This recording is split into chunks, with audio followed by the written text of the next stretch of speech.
Hey writers, today for our grounds for thought, we're going to be practicing with a technique called show, not tell.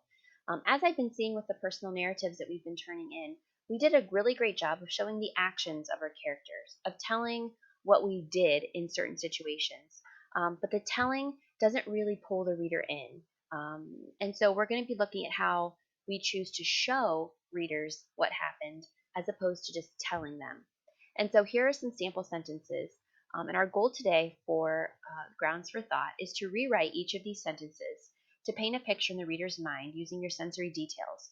So, sight, sound, taste, feel, and smell. Trying to weave those into your writing so that when your reader closes their eyes, they can have that picture in their head, that movie in their mind that helps them to really bring the story to life.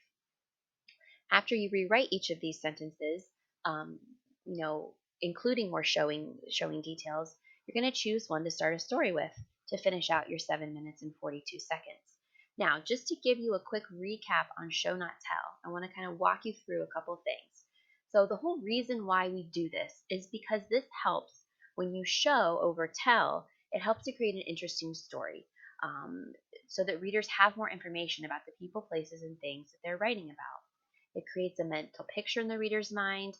And as you can see here, when there's a clear picture, readers are more engaged in the story. And that's ultimately what you want.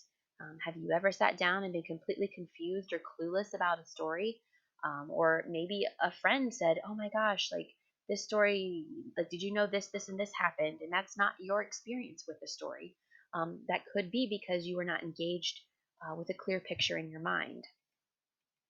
So here's an example of a telling sentence. And this is similar, like this is exactly what you will have to be doing here in a few minutes. Here is the telling sentence. It was an unusual cat. Here is how we show that this was an unusual cat.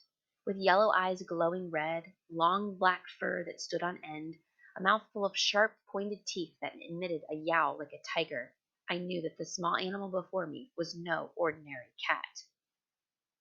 All right. So plugging in those details to like vivid details that just bring the picture to life. And if you closed your eyes and had somebody read this to you, you have a really good, clear picture of what the author's intending. You might have a picture if someone said that was an unusual cat. Like maybe you yourself in your life have seen an unusual cat. But this is open to a lot of interpretation. Here, it is very clear what picture you want in your reader's mind. And that's the goal. We want to paint a clear picture of what we want our readers to see inside of their heads. All right, here's another one. The pizza was delicious. Now here's a showing paragraph. Mushrooms and pepperoni sausage formed thick layers on top of one another, while the white mozzarella cheese bubbled over the bright red tomato sauce. Each time I took a bite, I planned it so that I got a taste of every luscious ingredient. My taste buds celebrated every single item. Ooh, so good. All right. So, I mean, how many of you like is your mouth watering right now? I know mine is. Like that sounds delicious when I hear that and when I read that. So, those are the kinds of reactions we want our readers to have while they're reading our work. All right.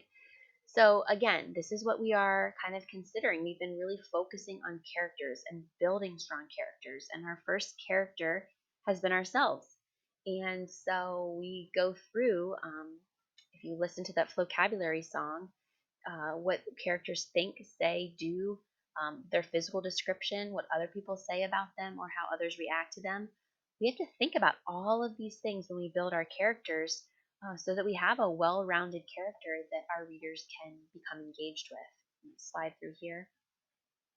Back to the end. So this brings me back to our task, which is to take these 5 sentences and we are rewriting them in a show, not tell way. And then you'll choose one and start a story with it. All right. So you have 7 minutes and 42 seconds, writers. Happy writing.